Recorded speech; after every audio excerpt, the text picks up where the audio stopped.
Progress is messy, it's painful, it's difficult, it requires a lot of resilience. And I think these are the skills that you need in order to kind of truly create impact, because those skills are kind of disappearing. We care enough to kind of want to see the project succeed, but not care more than the clients, because usually what happens there is you invite in compromise. You start to do things for free, and, it kind of changes the dynamics a little bit. So, we kind of tread that line carefully, but, we think it's important to have that kind of emotional investment as well. If we just say it, it sounds buzzwordy, it sounds like lip service, it sounds like self-proclaimed.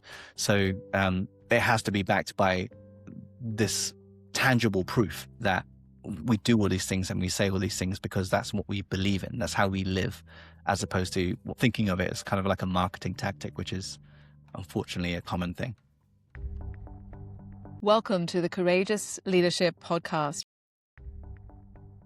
This podcast is brought to you by the Courageous Leaders app. This app is designed to get you to lead with clarity, be highly valued, and build your impact. It's for leaders who've outgrown the way things have always been done, for next-gen leaders who know that there is a more effective, more courageous way to lead. And they just need a framework, and they need the tools and the tips and the strategies from somebody who has been through it and somebody who has researched leaders who have done big, bold, courageous things. And why is this different? This gives you tangible tools and strategies that you can apply immediately, no matter what stage of the project you are on or what sector, what scale. It feels as though you've got an expert leader in your corner, and you can make this fit your schedule. I've had very busy leaders go through my program, and they're amazed that they had time to do it, and the actions and the things that changed around them as a result. So I can't wait for you to check it out for yourself. Look at the links below and start today. I am very excited to introduce you to Abb-d Taiyo. Now, he's a Brighton-based creative strategist, impact-first designer, and co-founder of DriftTime, a certified B Corp design and impact agency, helping progressive brands achieve long-term change. Now, this conversation was so rich and so fascinating, mainly because he is very driven in terms of what impact actually genuinely means, and he has a beautiful definition for this. And he has gone about setting up a business that is high on ethics in terms of the clients he works for, in terms of how he leads his teams and the work he produces. And also he has this beautiful definition for how it is to deal with failure as part of progress. In fact, he insists it's just part of the process. And so he has a perfect explanation for this. If anyone is in any doubt that failure is required to progress, then you need to listen to this episode. And also, if you're genuinely wondering how it is that you can create an impact but still remain ethical and treat your teams appropriately and be respectful for your clients and seek out the right clients, then this is a conversation for you. Welcome, Abdi. I have been wanting to speak to you under the Courageous Leadership banner for quite some time. And I'd love to start with, you've had some major pivots in your career. So I'd love to start with some of those big moments where you decided to shift from being a musical artist to a creative artist impacting the world. So there's some amazing shifts in there. I'd love you to talk us through some of those. Yeah, sure. I guess firstly, just thanks for having me, and happy to be here. Always good to reconnect, I think, particularly after such a long time. So if I look at today, so I've been in this design field in my career, I guess, for over 20 years. But that fork was quite an interesting thing, and I've had quite a few different ones. And I don't know, there's probably never enough time to go over all of it in detail. But it's been a bit of a roller coaster in the sense that I first started as sort of semi-professional sports in that kind of world.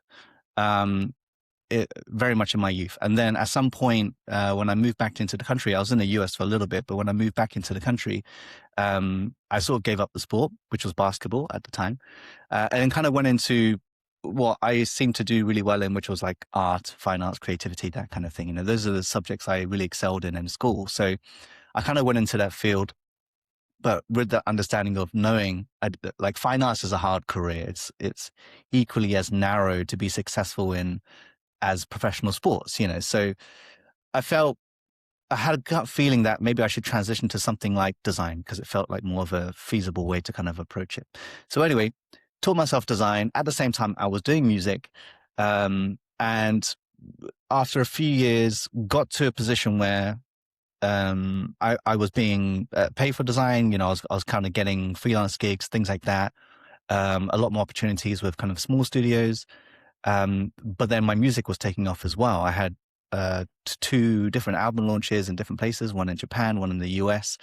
And so there was a clear, like, which way do I want to go? Like, do I want to pursue kind of professional music, or do I want to, go down this path of design? And ultimately I decided design simply because it felt like it was closer to my heart and something that I could do forever. Really, I felt like with music, there'll probably be a point that I would get tired of it. But with design itself, it just felt like something that was a little bit more ingrained in me. So that's kind of maybe the That's a first very fork. mature response, actually, isn't it? It Because I can is. imagine Yeah. that the music career was quite alluring in terms of what the potential could be. And certainly the US is a huge market. To suddenly be launching there, that's quite a thing to say, I'm not sure I could do that forever. Yeah. Yeah. I mean, there's a shelf life to it. At least that's how I felt about it. But yeah, no, I mean, no, I'm really glad about that because, I'm never going to be the master at design. Like, there's always things to learn and always things to pick up, and the world is changing so rapidly, so and I think innately it's less about this idea of design. It's just more about the sort of problem solving and this kind of critical thinking. And, what I've learned over these 20 years is this sort of odd love and relationship for discomfort, particularly like this idea of like uncomfortable conversations, the discomfort of progress, things like that. And we find ourselves in that kind of work a lot. And it's very hard, grueling work, but it's the work that really drives us. It's the work that kind of pushes us forward and, wants us to kind of try and find better ways of doing, new benchmarks, new standards, and things that actually do benefit people on the planet. I'm getting the sense that if you were going to make this major decision to turn your back on, well, first of all, basketball, then music, towards design, then it had better be for something purposeful and something big, because otherwise there was this draw back on the other side. So I'm kind of getting this sense that from the get-go, you weren't just going to be another creative designer. Yeah, I guess, yeah, to an extent, I probably back then wouldn't have been able to articulate it like I could today. And I think that idea of purpose probably has changed as well. So back then, I don't have a degree, so I'm completely self-taught in my career. I kind of, in a lot of ways, forced my way in. Um, and it took a lot of blood, sweat, and tears to get there. I had a lot of friction in that kind of process. And so, in my early days, the idea of purpose was like, I want to be a creative director. I love design, and it was kind of centered around design, but not necessarily this idea of, people or the planet or problem solving and so forth. And I think back then, I didn't have the breadth of experience or the understanding to clearly articulate that or to kind of put it behind the meaning. But I think over this period of time, I've obviously grown up. I've obviously kind of got a better understanding of where I sit in all of this and where I feel I can bring the most value, me as an individual, our team, like the work that we do. And so I think that kind of really distilled itself at the point where I got to that initial idea of purpose, which was a creative director level.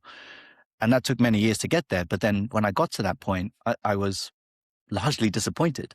And it felt like this is not what I expected it to be and not what I hoped for.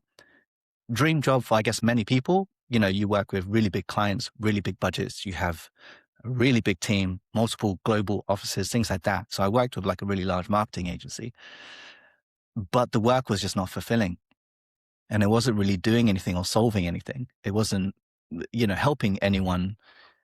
Where for me, it felt like design had more of a responsibility. It felt like it needed to play a bigger role. And I think in the position I was in, it was always considered as a bit of a sideshow act, not the thing that brought in the most revenue, but something that like, it's a bonus if they can pay for it type thing, because it wasn't the cash cow of the business, which I completely understand. When you're kind of a multinational kind of business, that there are certain priorities in place.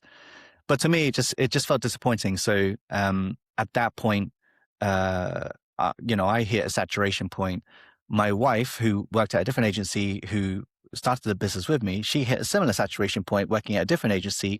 And we just decided, okay, let's pack this in and let's just do our own thing. And that was kind of really where this idea of like trying to do things with purpose, trying to work with the right kinds of people came into play. And even back then, that's now 10 years ago or so. But it was still ambient at that point. We didn't quite know how to measure things, how to kind of validate certain things, pick the right kinds of partners.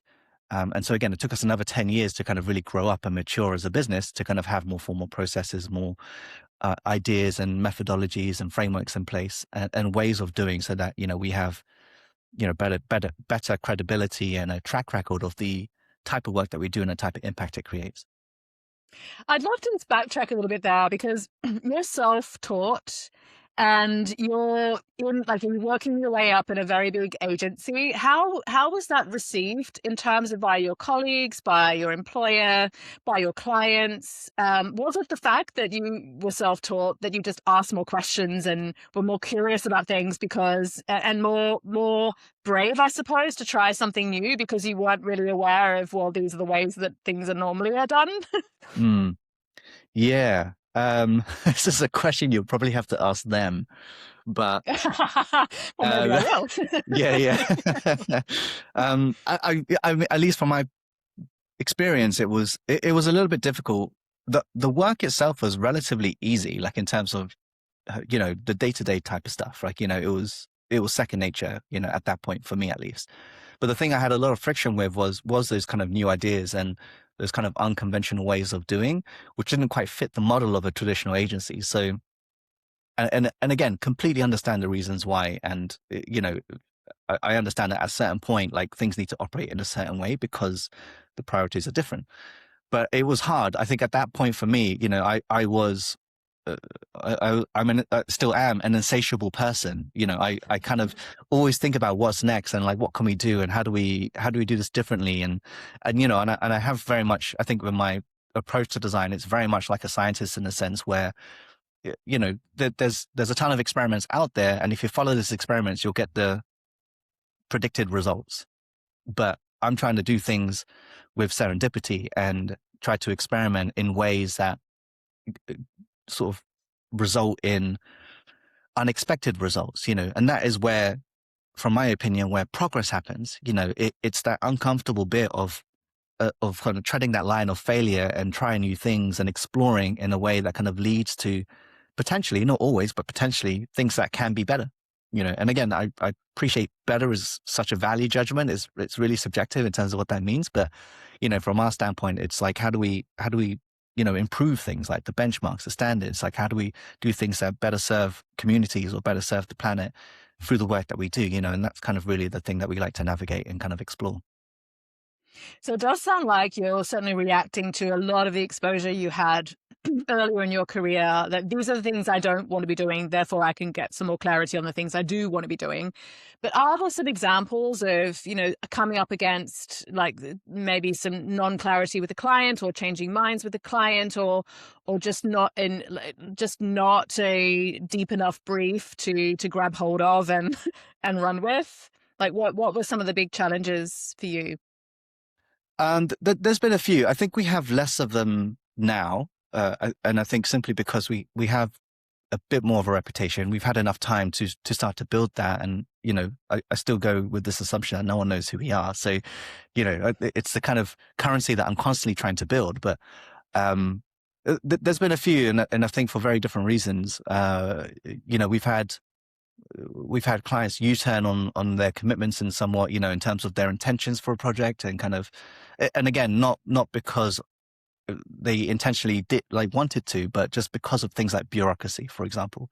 And again, particularly, this is quite a common trait with much larger kind of enterprise level clients where there is just things involved where it makes it hard to kind of get things approved or kind of pushed through and kind of green lit in many ways. So, certain things have kind of backtracked or kind of done U-turns, but kind of based on that experience, we've sort of developed certain wording in our contracts and the way that we approach certain engagements to kind of make sure that there's still that room for us to say, like, for example, if they did have to backtrack for whatever reason, we have a right to kind of step back, and say it's not right for us anymore because it doesn't align with our values. But at the same time, we give them that opportunity as well, because, any good relationship goes two ways. So it can't just be a choice that we make. So at the same time, we give them opportunities to say, look, it's not quite working on our part. And maybe, we should kind of take a step back here. It's very rarely happened. I think it's happened maybe twice in the last 10 years. One, simply because at that U-turn, bureaucracy got in the way and there wasn't really much more we could do at that point. So it didn't make sense for us to continue the work because it wasn't going to get pushed through in any kind of meaningful way. So, it was just kind of pinned, and that work eventually kind of just fizzled out, which was a bit of a shame. Another reason was really just because of difficult people who had too much ego, really. And that was kind of a really big problem with the result of the work. And it was again really unfortunate because it was such a great initiative and they were doing such great important work and we really cared about it. But when you're dealing with like relatively toxic people who undermine choices and make their own decisions based on their own opinions with no real research or evidence to back those things, it makes it really hard to kind of do anything impactful, because it's not based on data. It's just based on someone's feelings and opinions. So that again made sense because, and again, all of this is always transparent. We always kind of say these things up front to them and have kind of very open and a lot of the time difficult conversations with them. But there's, these things always kind of end with mutual respect, right? So there's no kind of hard feelings for those things. It's just a circumstance and the way things are. And again, in that scenario, we always kind of advocate for this idea that the best thing is for us to not really be involved. And, we either help you find a different partner or, someone that feels a little bit more aligned with the kind of work that you're doing or the way that they like to work, for example. So you and your wife decide to go into business together. That's brave in and of itself. But it was clearly timely for both of you. So you set out to start DriftTime. Talk me through kind of why DriftTime? What was behind it? It was timely, I get that part, but what else was behind it and what has kept you going? Oh, such a good question. So I don't know if we thought about it that hard. it's sort of It's probably the best thing, right? yeah, exactly. You always overthink things. No, exactly. It's sort of ultimately the whole thing felt quite natural. It didn't feel forced or anything like that, and that was enough of a sign for us to kind of say, okay, well, this feels right. This feels, like the kind We of should just give this a try. We yeah. should just try it. Exactly. And we thought that, and we was like, look, we'll give it a year. We'll see how it goes. If it feels like it's having a strain on like the relationship, for example, or anything like that, then we will call it quits, So we put some parameters in place for ourselves, just to kind of safeguard us. But ultimately it didn't feel difficult at all. It just felt really organic, really natural. We were already very much aligned in terms of like our values and sort of where we wanted to go, where we wanted to take things, how we wanted to build a company that was again different from the typical agency model. So all of that was pretty easy because our North Star was clear, So yeah, so it was more like, we just kind of felt our way through it really, as opposed to kind of making a decision and kind of sticking to it, that kind of thing. And I guess in terms of what keeps us going is, again, it's this idea of like, now that some time has passed, we're very fortunate that we've built something that, like I know, at least from my perspective, a lot of people have aspired to, in terms of our culture, in terms of the type of work that we're doing, and again, we've had 10 years to build that, and that's been through a lot of hard work. But, there's a lot of agencies who still have to compromise on the types of clients they work with, for example, or don't quite have the same type of culture that we have. There are so many things in place that we have which people think we're crazy about, like we run a 4-day week, which again is not insane. Lots of people do that and there's benefits to that. But things like unlimited paid holiday for all our staff, so like they could just pick and choose when they do holiday, things like that as well. No one really does that, like unless they're kind of really massive companies. We're a really small outfit.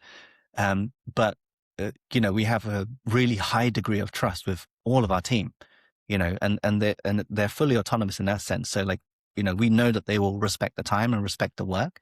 And we do that in a sense because we do, we sort of ask for that investment, right? Not just in terms of their time, but also in their belief in the work. And again, it's the reason why we are also relatively selective with the people that we work with and why we have such a niche, because obviously we want our work to mean something, but at the same time, we need to care about it.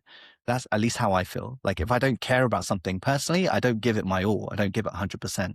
So for us to really kind of serve the people that we work with and really empower them in a way, we are overly generous and like really kind of think about that commitment to them.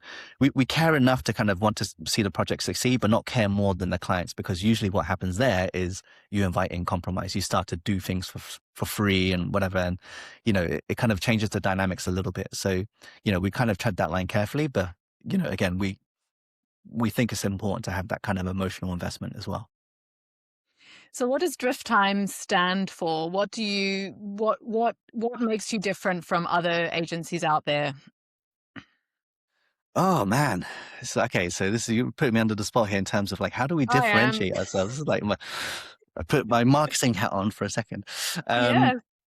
Yeah. So, well, I guess the thing that sets us apart. So we have this kind of, well, our slogan is the guide to your hero. And we've always had this belief in the sense that we are the fairy godmother to their Cinderella, or like, you can spin that in many different ways.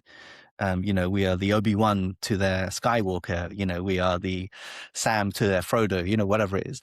But the idea is, we play that role of the support, and we're not the protagonist in that story. And the protagonist in most cases is either the people that we work with, our partners, or the communities that they serve, or the planet in some cases, right? So, so for us, what it represents really is this idea of we're not doing these things for ourselves. Like, and there's pros and cons to this, right? Because we have a problem ourselves, which is we don't really talk a huge amount about our work. Like we're really bad at it, to be honest, because we kind of, we sort of work on the problem with the client and kind of deliver the result and then kind of move on to the next thing. So we don't always shout about the things that we probably should be shouting about. If we do, they kind of tend to come like a little bit later down the line.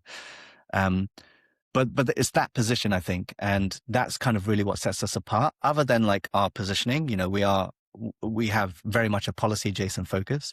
It's people who very specifically and exclusively work in those pillars of social and environmental sustainability, but aligned with that kind of economic aspect as well. Because again, even if it's an NGO or a charity, there's still that underlining truth that funding and finance is the thing that kind of keeps it going forward. So, those kind of three pillars around sustainability, social, environmental, and economic are kind of the three main things that are kind of, inherent within all of our work.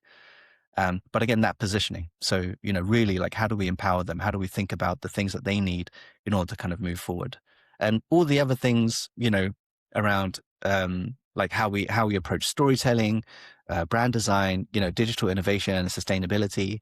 All these things are not necessarily selling points. Even though a lot of agencies kind of use those as selling points, those for us are just the default way of doing. And again, it's why we don't say these things. We build carbon-friendly websites, things like that, because that's just by default what we do. Like that's a mandatory thing. Like everything we build has to be sustainable. It has to be efficient, and these things inherently do serve our partners. They make things more cost-effective. They make, as I said, they make them more efficient, more easier to manage. So all of those things are kind of just ingrained in the way we do them as a benchmark, as opposed to like a USP. And I'm hearing a lot of emphasis on, selecting your teams and then selecting the projects and having this belief and this understanding the value of the work and the impact of the work. But I'd love to know, in terms of when you're selecting projects, are you wary about, what's your advice about creatives who kind of move into a project? They understand the importance and the impact that this potential project has, but they're struggling to find the right people in those organizations and in the client wider, stakeholder group who they can really negotiate with and engage with to get to the bottom line of actually what's required here and who's making the decisions and things like that?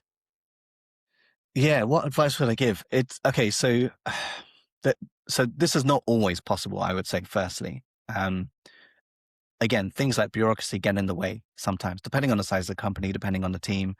There are certain things, even ourselves, like we haven't been able to just get in front of the right person to get the right decisions made. It's always been one or two people, in terms of degree of separation, right? So it's not always possible.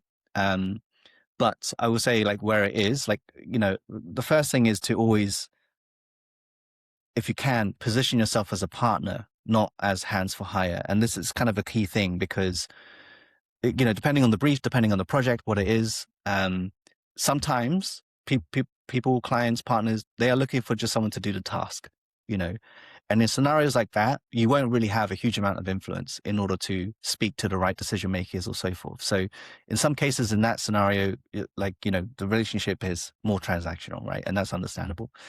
So if you do position yourself as a partner, you then have the scope to challenge, and to kind of raise things and then to try and get in front of the Effectively right do that, people. right? Yes. Yeah. So that's kind of the key thing. And, as opposed to just agreeing to what they've laid out in a brief and saying yes to those things, I think you have to challenge them, you have to question them, and be, slightly provocative if there's room for it, to allow them to be more informed in their decisions, and that's really it. It's kind of maybe just more a question around education because, you can kind of go with the assumption that not many would understand the process of design or, how you might approach things specifically.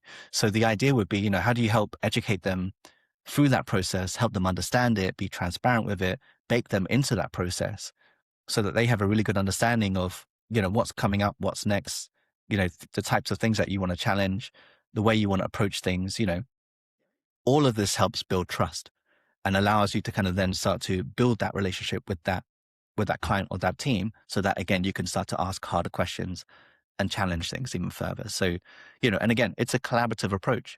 So it's just working with them, raising those questions. Sometimes they might not always have the answers, or sometimes they'll be like, look, we want to do this.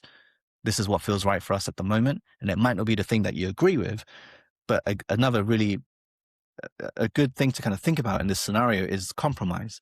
You can't always have it one way. And if you can meet in the middle and kind of think about more incremental steps and improvements, like this idea of like, how do we make this 1% better? We can't make it 100% better. That's too much of a shift. It's too disruptive.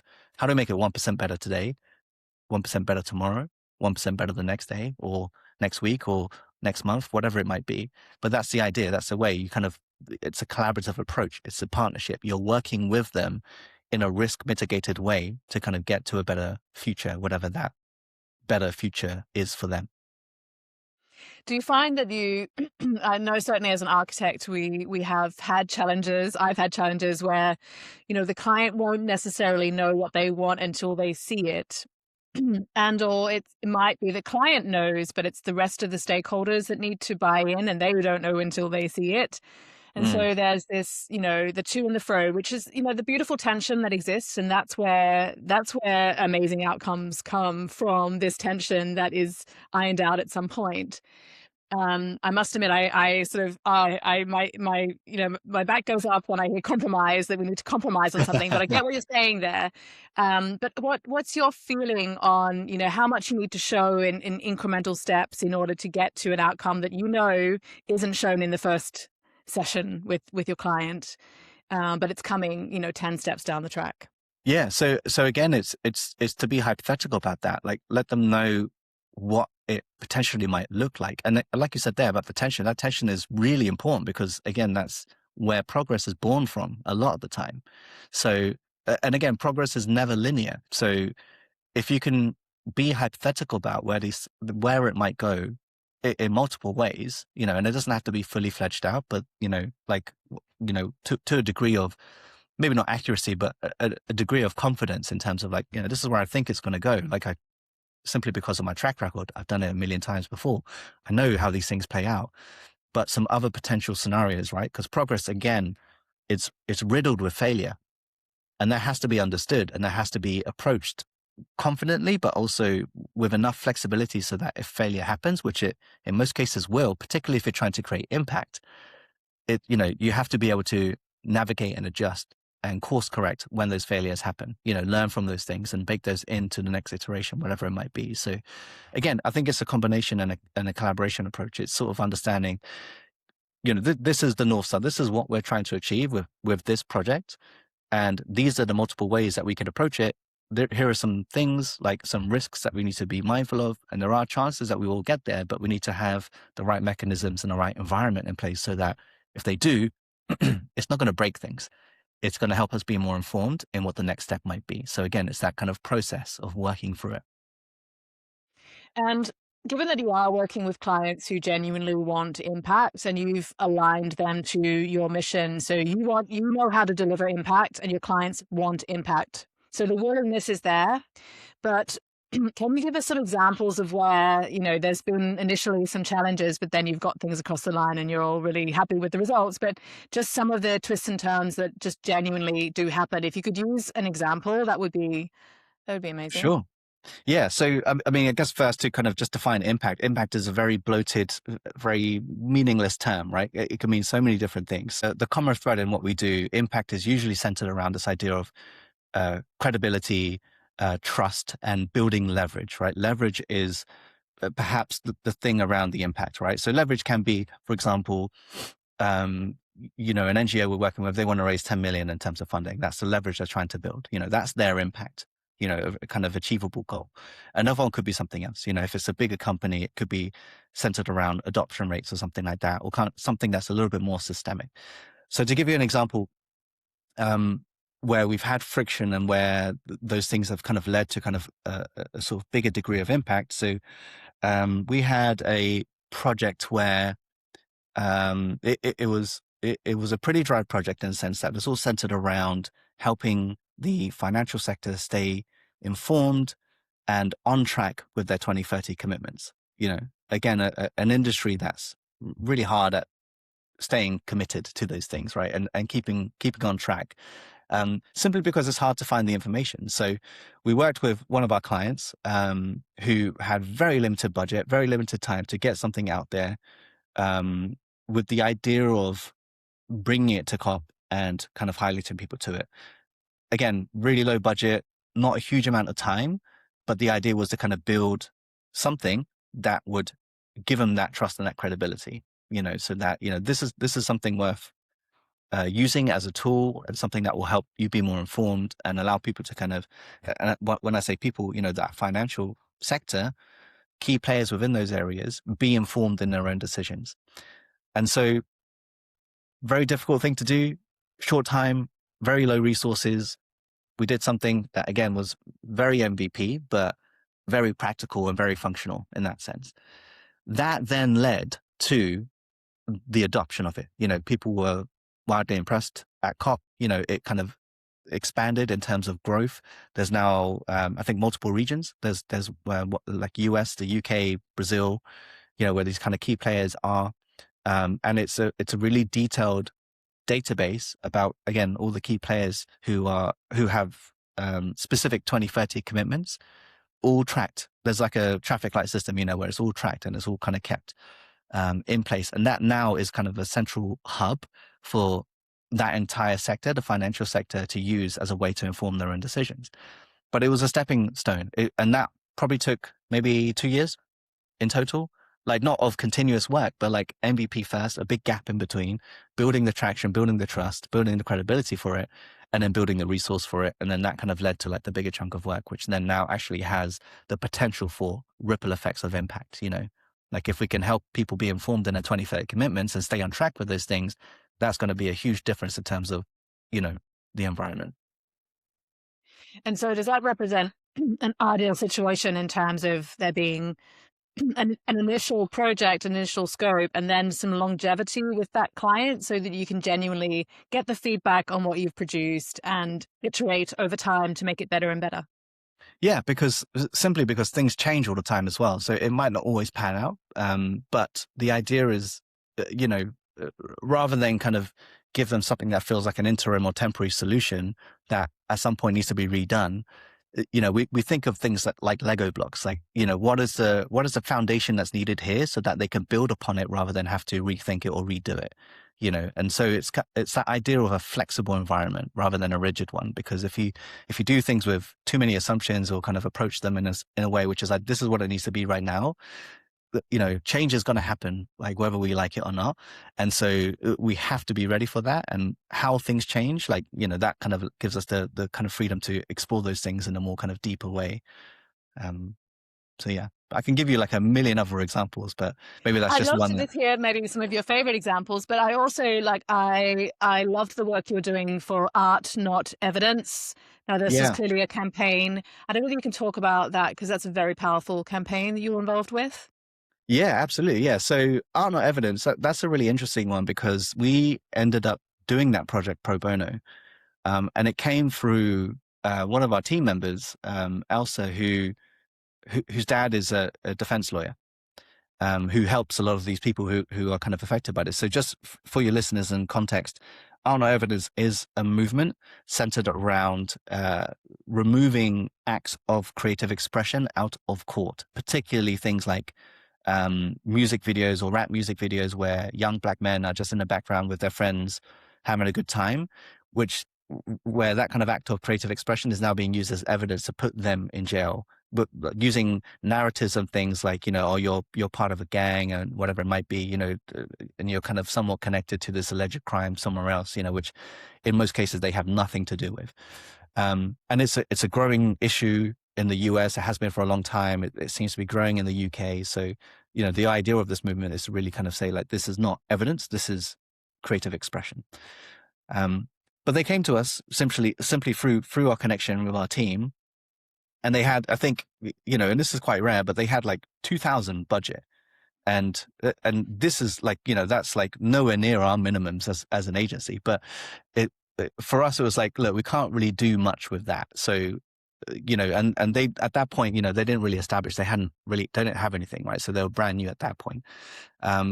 And they had loads of ideas, we want to create like a campaign video or something. So we said, look, just keep that money because that's not going to do much on our side anyway. And spend that on maybe doing an initial video so that, people can get a better sense of like who you are and what you're about and what the cause is about.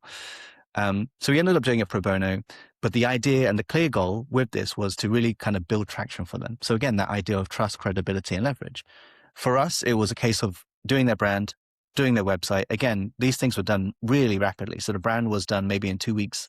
The website was maybe done in a week or two as well. So in total, a month, we were able to give them a foundation to be able to launch with and to kind of campaign with.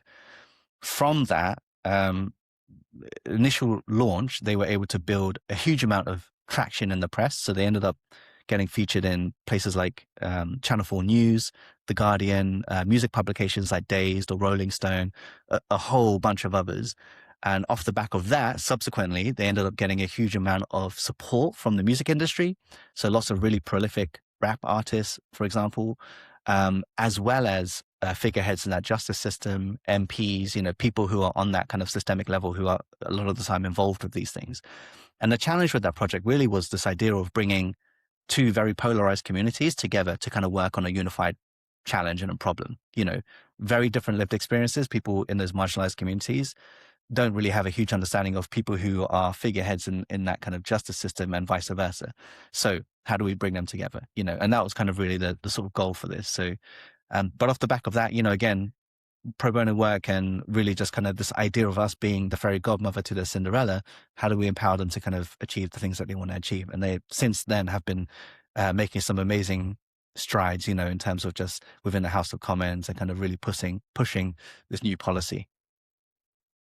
And when you were conceiving of, the body of work that you created in order to start this campaign and really have the impact, were you conceiving that the music industry would get behind this, and like was that part of what you were trying to do, or it just so happened that the impact led to that?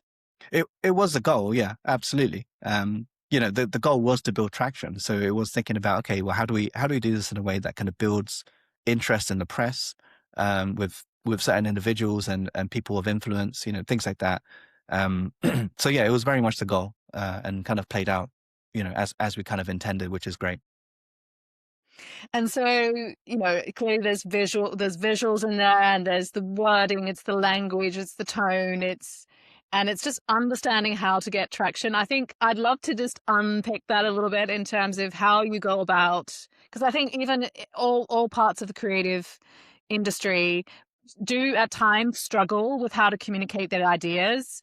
Mm. And it just feels as though you and your world just can really distill down those ideas into the very essence of what is needed to get others across the line, to get others to understand what the message is. I'd love you just to talk me through how you get this down to, like, distill it down to its bones, what's Yeah, needed. well, yeah, I mean, it's a very subjective thing because it really depends on who it's for. But ultimately, the kind of the general goal really is to kind of just deeply understand who you're talking to, and so again, so to give you an example of with art not evidence, again, those two polarized communities, they speak in different languages, really. Like, we would approach one a very different way than we would with the other. So with that, in order to bring them together, what we tapped into with this was this idea of familiarity and this kind of two-toned messaging, right? So this idea of a message can mean different things based on interpretation and based on how it's framed. And that's really how court cases work as well. It's about narrative. It's about how you frame something, how you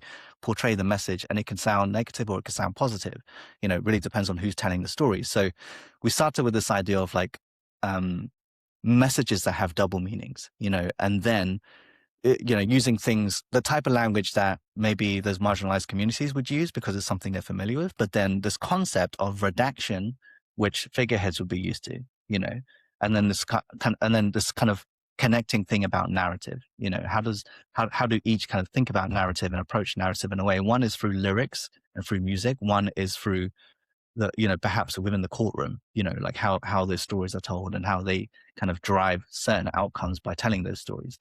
So it was kind of using that idea of like building familiarity with both, and making sure it doesn't lean too much one way. Like we don't want to, even from an aesthetic standpoint, we don't want something to look too street or too corporate, or too kind of government level, because then it doesn't resonate with the other. So it had to be somewhere in the middle where it was approachable, but it was clean enough that both had a sense of familiarity as well as it being quite highly acceptable from their standpoints or from their expectations. So I'd love to touch on your work with Design Declares. Now, this is a movement that has grown and grown in strides. And I can imagine that when you were first involved, there were some big ideas, but there was just a small group of people around the table. Talk me through kind of where it began and where it is now. Yeah, okay. So Design Declares started in 2022. And again, just to kind of provide some context. So Design Declares is a movement of designers, design studios, agencies, institutions who are declaring a climate emergency, and effectively through the lens of design. Design Declares is a movement, so it kind of covers 4 pillars of design, that being product design, digital design, service design, and communications design. Prior to Design Declares, there was no real representation for the design industry from a sustainable standpoint. There were other declares movements, things like Architects Declare exists, things like Business Declare, but none specifically through the lens of design. And design in itself is one of the biggest exports in the UK. So again, it felt like there was no representation there. So we set up in 2022, and it began as a campaign, something that people can declare and adopt, these 8 acts, these 8 principles we put together. And it was us and a handful of other studios who kind of, convened and kind of put this together. So not just solely us, it was very much a collaborative effort. And then it started off as a campaign, but then, maybe a year after, we very quickly realized that it was more than that. There was a big movement sort of behind it. Communities were growing around it, and people were kind of really identifying this idea of like, there's a real challenge here and a fundamental gap in the sense that, designers in those 4 pillars don't have the knowledge or the understanding around how to kind of approach design in a sustainable, ethical sense. So that's kind of started off shifting from a campaign to kind of more of a community and more of a kind of, I guess, a movement done by committee, because again, we're not trying to be, the end kind of decision makers on this. Like it's very much something that's brought to the whole community and kind of more of a vote, I guess, if you will, in terms of how we approach certain things. So, but fast forward to today, so we now have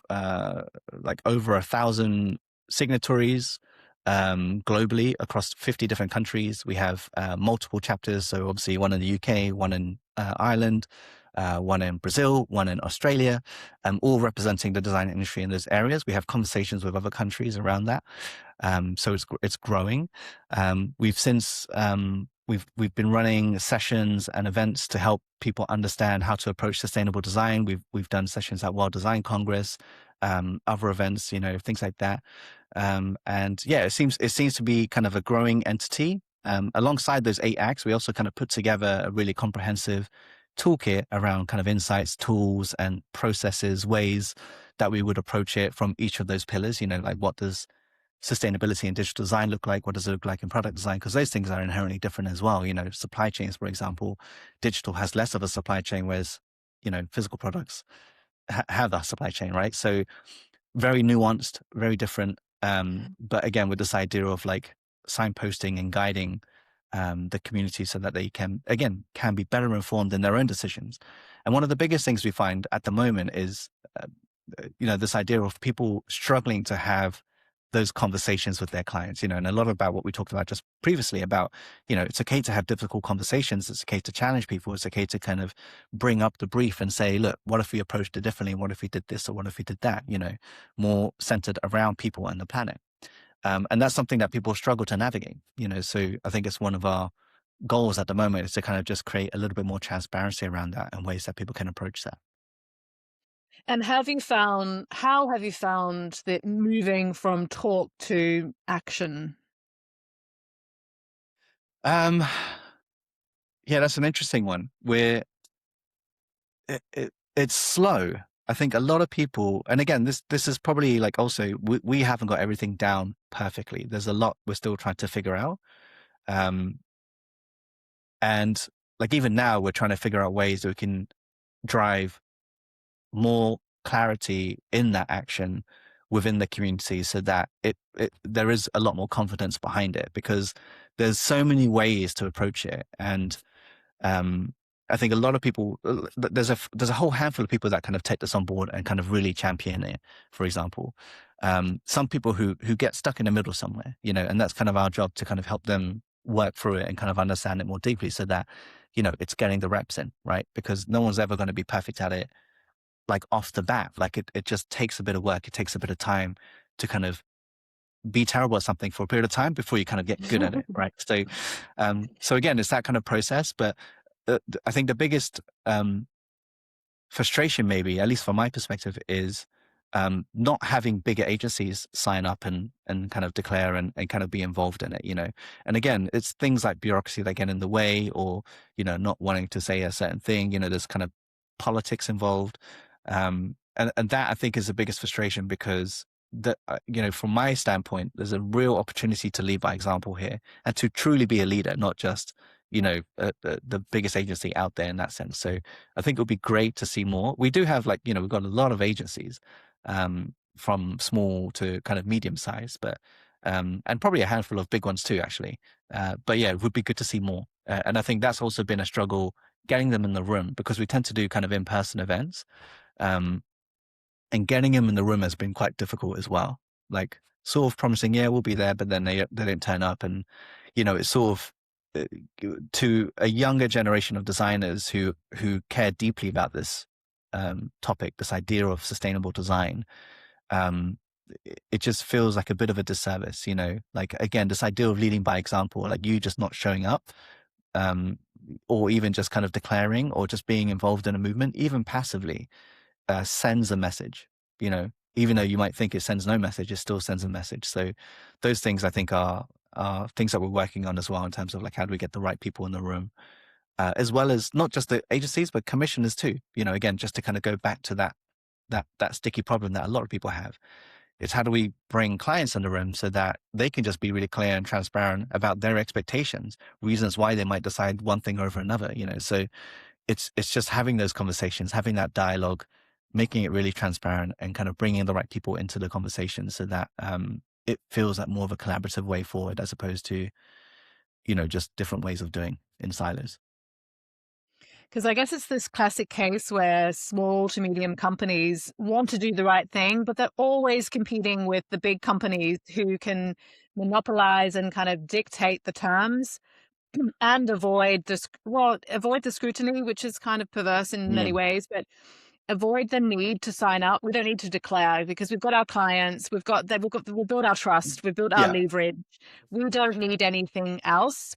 However, you'd think that there's a movement really of employees who are looking for a good employer. They're Mhm. looking for the right approach to design and sustainable design. And you would hope that clients are as well. But I guess there's a way to go there. Yeah, I mean, and that's 100% true. And I think that is changing. I think there are a lot of bigger entities now really starting to overlap. It's becoming less black and white and a little bit more gray now in the sense that there is that happening. It's slow, but it is happening, and I am seeing it more and more where, um, much larger clients, partners, agencies, they're starting to listen to the smaller ones a little bit more.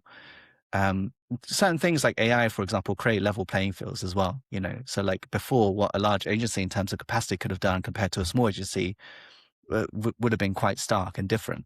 But with things like AI now, it sort of flattened it a little bit in the sense where, they smaller agencies can be on par in terms of like the quality of their work as a big agency, without the overhead. So I think there's that opportunity now where there is actually a lot more collaboration happening. It's still a little bit slow, but there is this idea of like, okay, well, maybe we should listen. Like even with clients are now starting to look at more boutique agencies simply because they know they can deliver the same quality of work and kind of challenge and bring fresh ideas, fresh thinking, and again, people do want that. They don't want to stay rigid because then you slowly become irrelevant. And so, any company wants to stay relevant and wants to kind of make sure that they still exist and serve their clients and their customers and whatnot. So it is happening. It is happening, I think, and that's the optimist in me thinking that it's becoming a little bit more of a melting pot of things, as opposed to just kind of segregated. But just on that, in terms of AI, how are you personally using AI in your world? Yeah, good question. So we use it to move faster, really, essentially it. Again, this idea of it replacing people or things like that as well, like it's definitely not something we believe in. I think as soon as AI started hitting the scene where it became a kind of real useful tool, one of the first things we did is to kind of put together a policy around how we would use it, baked in with this idea of ethics, and thinking about we're not just going to use it because we can use it. We're going to be intentional about how we use it, and again, our whole process and practice is centered around intentionality, right? So we would use it to move faster, to be able to free up resource so that we can focus on the right kinds of things, as opposed to just use it to be faster. And again, in very select cases. So we don't use it for everything, but we use it for certain things, to kind of be able to kind of do additional research or kind of build out certain outputs based on our own initial thinking and our own initial understanding. So so we use it to kind of 10 times our effort. And again, for us, it's a tool. It's something that can empower the work that we do. It's always manually checked anyway. Like, we never just assume it's right. And, we very actively challenge it at the same time because we know AI, for example, is more of a tool for reproduction as opposed to a tool for creativity.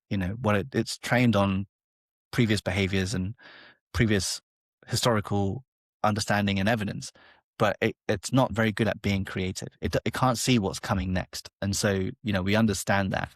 And yeah, appreciate the fact that, this is a tool that's very good at reproducing certain things. So if we need to have grounded information about something, it can find that grounded information. But if we ask it to do something creative and think about this differently, it wouldn't be able to do that. So that's where we come in. Well, not yet, but I guess that is coming, isn't it? I mean, they are certainly building generative AI models. And so the idea that AI won't be creative in the future, I guess, isn't true. But Well, I'm the optimist. I don't believe it will completely take over and we will need strict governance. I like the way that you're being really intentional about its use.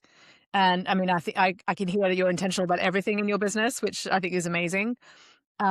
But so I do think in the future AI will be much more creative than it is right now, and we'll have to find ways to partner with it. Yeah, absolutely. I think, again, to me though, my opinion is a tool. And, again, I think just defining creativity and what it can do, again, it will just reproduce what already exists. And you can see this, like it won't inherently create anything new.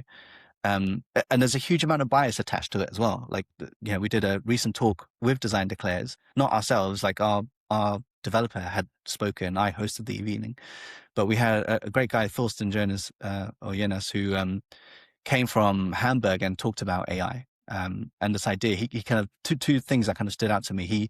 He highlighted the bias. He said, show me an image of a basketball player, and it was overwhelmingly black men. And it was about 50 images. One image was a woman.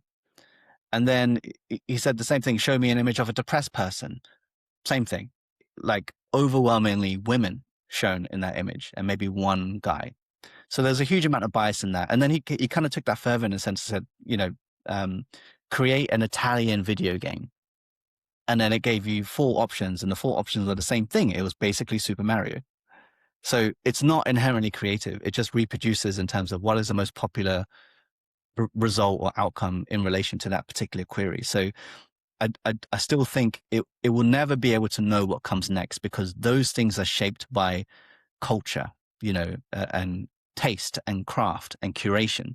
Those things rely on humans, and it will be able to do those things after the fact, in hindsight, like when it's trained on those models and so forth. But it will never be able to kind of see into that future, and it might be able to suggest things, but again, I don't think those things would inherently be anything new. Just things that have been sort of recycled in that way. I'd love to move into now sort of what you'd love to see change in the design industry, and potentially it is a build on this AI new era that we're in and all the work of Design Declares. But, what would you like to see change in the industry, and why? What's behind that for you? So if I were to speak about the design industry as a whole, the things I would like to see changed are better access to design. So again, like I think design still, particularly in the UK, is a relatively exclusive career. And again, just leaning on my own past experience of having to kind of force my way into this industry, I had a lot of friction due to my name, due to my background, things like that, where I wouldn't have been a considered option.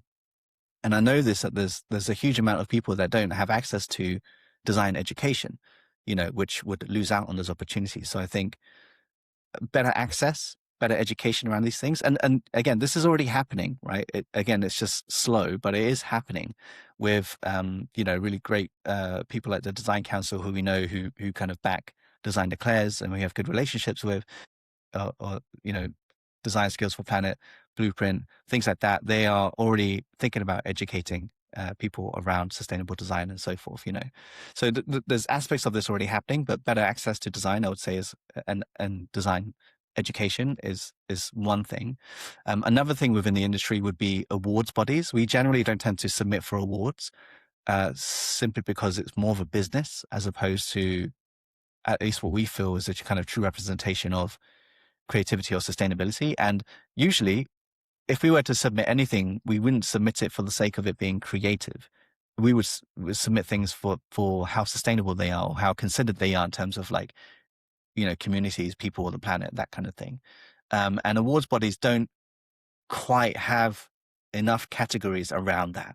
It's kind of been a sort of a thing that's been shoehorned into a lot of them of recent, where they kind of added a sustainability category or whatever it might be, but there's not a huge amount of emphasis on those things. So what I would like to see is better recognition and celebration for work that is truly impactful and truly sustainable.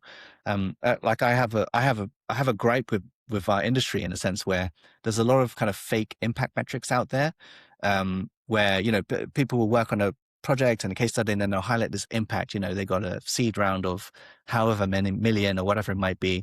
But these are all kind of valuations, and they're not really impact. It's not really impact. They're kind of like metrics for kind of self gratification. Whereas if you could then track what that investment allowed them to do, and then whether they had to pay that back and whether they could, and whether, what Yeah, else happened as a result of that, now that would be a bit different, wouldn't it? But that it isn't would. Yeah, happening. absolutely. Yeah. And a lot of the times what we see is those companies just end up selling and exiting, and then they just fizzle out, and that seems to be quite frustratingly the measurement of success in today's culture. It's like, how many exits have you had? How much, how are you valued? Things like that, as opposed to the actual on the ground work you're doing. So usually when we kind of put out impact metrics, it's usually in relation to the people it serves, or the environmental cost of it, and if it is to do with money, which again, a lot of these things are tied to, just to your point there, it's more about like what that money means for someone, like it's raised 17 million for small agribusinesses who are doing work towards more sustainable agriculture and trying to feed people, within sub-Saharan Africa, for example. That's impact, not the figure itself, but what was happening, as you kind of highlighted. So I'd love to see more of that, like real, like true impact, not just things that feel self-serving.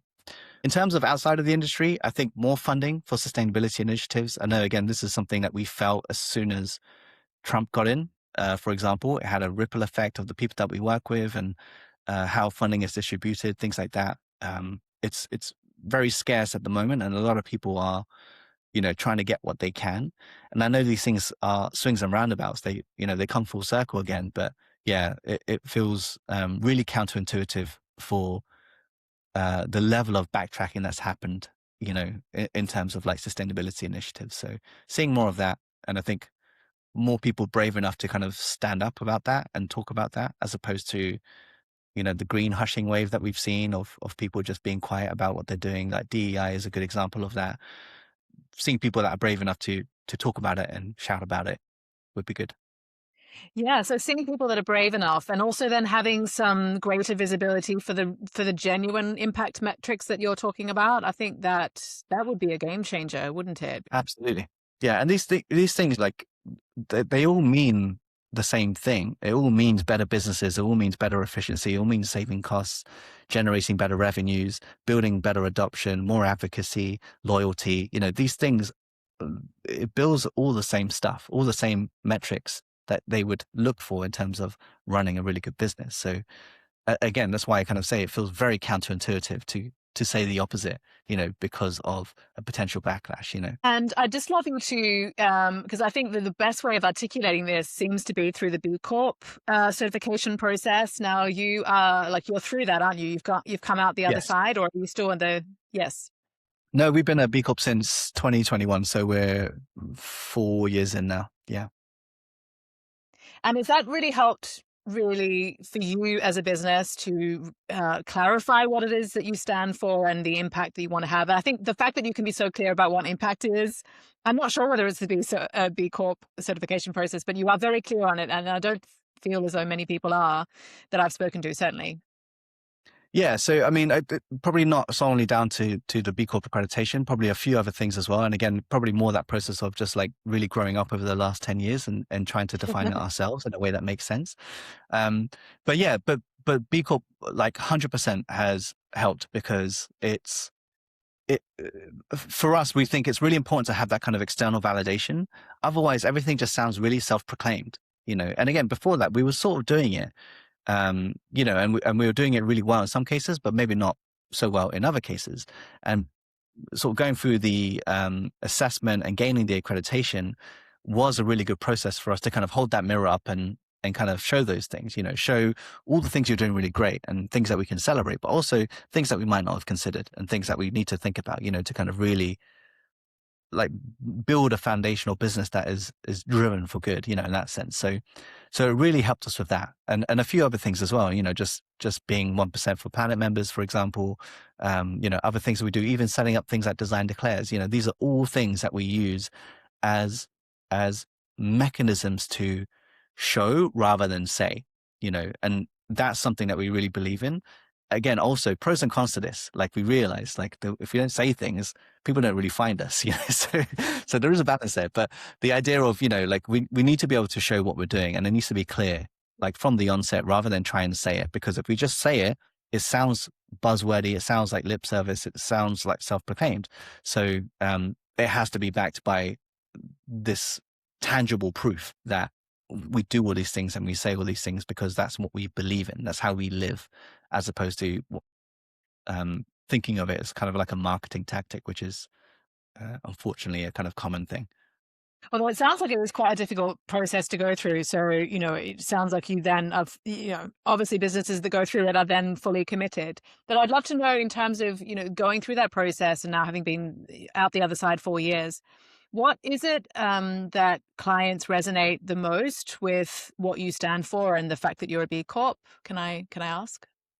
I don't think it's B Corp specifically, but just more this idea of values alignment, at least from me kind of asking that question, maybe in a different way, but having asked around to a few clients in terms of like, what do they value? Like what kinds of things do they look for in terms of a partner? And it seems to be that values alignment, we're very clear about that. And the reason for that, again, over the years is to really just to kind of be clear about who we don't want to work with also at the same time. It sort of acts as a bit of a filtering process. So now, we're in a very fortunate position where almost 100% of the time, everyone who comes our way is a perfect fit. They're a great client for us. And, we'd be a great agency for them, in that sense. And I feel like it could be a really great partnership and collaboration. So, but that took time, and certainly in the early years, there was that element of compromise where, there was certain work that we did have to take on, maybe not fully aligned, definitely not work that was bad, but like it was work that, maybe we wouldn't want to do today, for example, so, there was certainly that, but it was, I would say, yeah, certainly the values alignment and this idea of, I would say our reputation, right? Because we've needed this amount of time to kind of show the results of our work. Because again, this idea of impact isn't something that happens overnight. It takes years. It takes time to kind of build and compound, and for us to really kind of show a difference between A and B. Like this is what it was before, and this is kind of now where it is. And, again, not to say that our work was solely the reason, but it's a contributing factor, and again, that kind of idea of like, we know we're not the answer to everything, but we know that there's a significant role that we can play in helping them in terms of their stepping stone and reaching, whatever their kind of impact goal is at that point. So say there's a listener who is thinking about, I want to make more impact in the design and architecture built environment world. They've got an idea for what that mission might look like, but they're in very early days and they don't have a team around them. Not yet. And potentially not much funding either. But they've got this really important idea. What would be your advice as to the first steps to kind of start, building this idea into either a campaign and or getting people around them and or starting to get some funding? Or what would be the steps that you would recommend? Depending on where they are, like the first thing maybe is just to really understand who it's for, and who it's ultimately going to serve. And this is a hard thing, but you really have to take the ego out of it. And in terms of like how you can benefit from it, so I think that's the first thing. It's just whatever it is, whether it's a campaign or something or project or something else, it's like, who is this for? And again, if you think about it in terms of the built environment, this is a very challenging thing, as I'm sure you can understand, because, projects can take years to develop and to complete. And so much change can happen at that time, in terms of like community needs and so forth. So I would say bring the right people into the right conversation and have them involved in that process from the onset, as opposed to later down the line or somewhere in the middle or whatever it might be, just throughout the process, and if that conversation is there, that dialogue is there, that transparency is there, the end result is going to be better. I can guarantee almost 100% of the time. A lot of the time it feels like you might move faster if you just make decisions and go. And in some cases that's correct. But depending on what the project is, depending on what the impact is, if you have those people baked into that process, regardless of whether they're active in that process or not, it allows you to be informed and allows you to navigate this idea of change that creates inherently that flexible environment that I've been talking about, so that would be the main thing. And I think, a lot of people, if you're on the design side of this, is just to ask more questions or just simply ask the question. A lot of things we've seen is designers don't ask questions around sustainability because they feel that clients wouldn't resonate with it or they'll disagree with it. And that's fine, but at least ask the question. have the dialogue, have the conversation. Think about it in terms of like, what if? Like, what if we did it this way? What if we did it that way? Have you thought about this? Is this on the agenda? Is this something you'd like to explore? These are kind of just simple questions you can ask, which can start to create that dialogue. And sometimes they might be like, oh, I didn't think about that. Maybe, if we could do that and that's part of scope, maybe we can explore it. That's a great opportunity to kind of start to think about those new benchmarks. But again, just simply asking those questions and bringing the right people into the conversation. I'd love to sort of just end on, if you had to give some advice to someone, it's kind of along those lines, if they've got a mission idea in their head, but they're not quite game enough to even share it with others because, potentially there's the potential there that someone's going to knock your idea down and say it's either been done before or it's not for you or whatever. So I get the trepidation with certainly some people wanting to be courageous enough to put their ideas out there. But what would your advice be for someone to be courageous if they've got this passion, a bit like where you were back at the fork in the road, you knew design was for you and you were going to turn your back on music and other things for it. So you knew, but so sometimes it is this personal knowing, but then so what advice would you give for someone to be courageous with a bold idea and to run with it? First, you need to have unwavering conviction in what you're doing. And it might not always be correct. There'll probably be some kind of, holes in the idea or whatever it might be, but that's not the time to worry about it. So I think if you have enough conviction in what you're doing, go ahead, regardless of what people say, because at worst, if it's not quite what it pans out to be, there will be lessons there. That's failure. That's the path of progress.